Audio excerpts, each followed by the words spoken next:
Hello, welcome to Living and Learning. I'm Allison Kinnear. Welcome to everyone who's new. Sorry for the delay. I cannot go live from my laptop, so you're seeing me on my cell phone. You got to adapt sometimes. Today we're talking about feeling exhausted. Last week we talked about hitting the wall. This week what I'm seeing is a lot of exhaustion, and I actually just came across a term yesterday called pandemic exhaustion. So yeah, Google that if you so desire. But I think we kind of went through all the busy hustle and bustle, survivalist things. We kind of started our adaptation to this alternate life, and now we're kind of in the long stretch where it's hard to see the ending, and we're really kind of stuck in that messy middle. And there's a lot of uncertainty.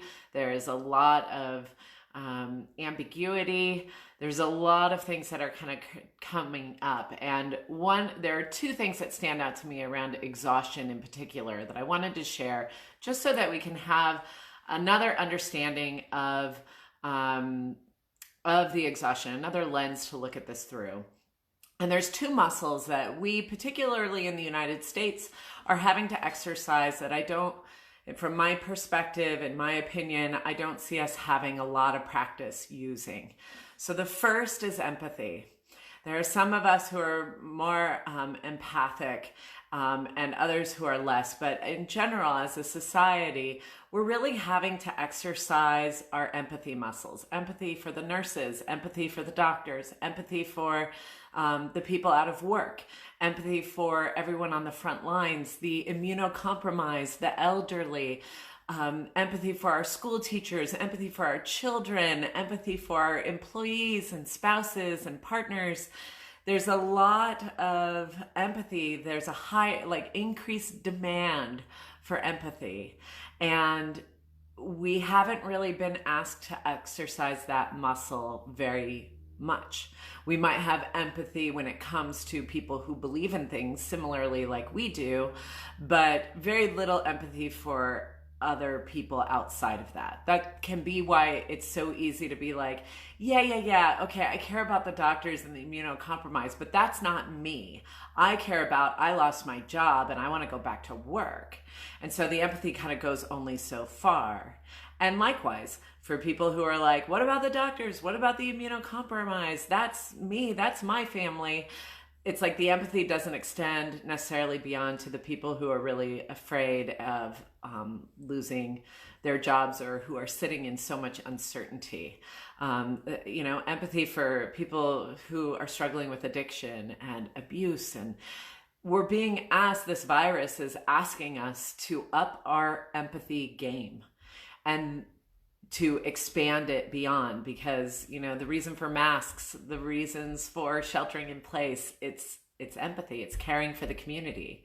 And this is a muscle that we haven't really had a lot of practice using, and we also haven't had to exercise it so long for so many people for such an extended amount of time. And so I think part of the exhaustion is a little bit of empathy fatigue. It's new to exercise that so strongly and so consistently for so long. So that's one thing. The other thing is there's so much uncertainty. And particularly in the United States, we really we're kind of quick.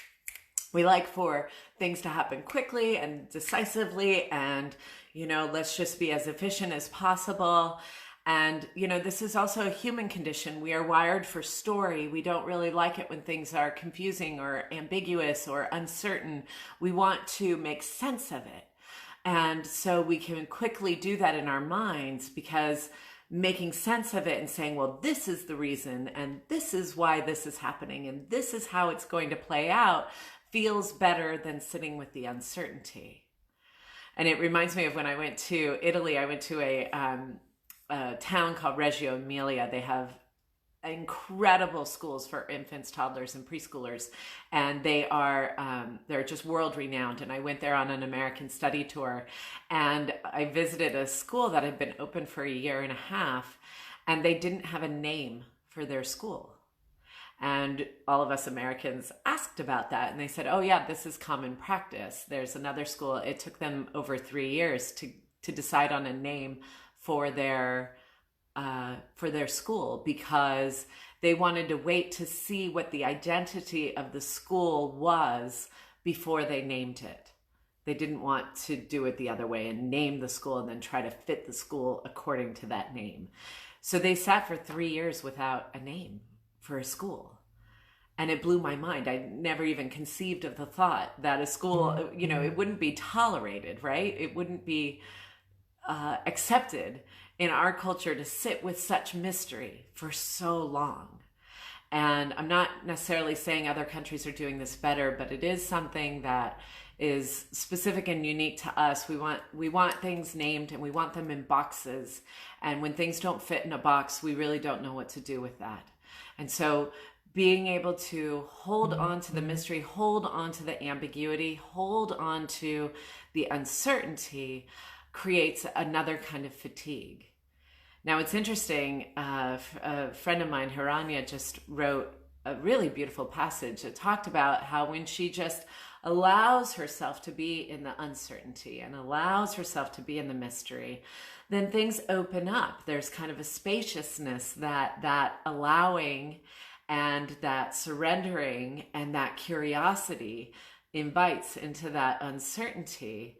And the more she tries to like predict the future and try to think about what this is going to mean and what's going to happen next, then we get locked down and exhausted and even more tired. So part of this is just remembering that if our empathy is waning, we can care for ourselves and step back into the empathy again later. And if if we're getting tired with the uncertainty, if we're getting tired with the mystery that this has brought us, we can do a little bit of surrendering to it. I will be sharing more tools, more specific tools on how to do that in my VIP. So if you're interested in joining that, it's once a week. I do a little addition to these videos so that you can get even more tools. But I wanted to name that just in case you're feeling the same way. And I want to acknowledge you. Hello, Sarah. Hello, Mom. Hello, Lucy. And hello to everyone else who is watching either now or on the replay. I just invite you to be with what is. When we try to get too far ahead of ourselves, we can really get into some tricky territory.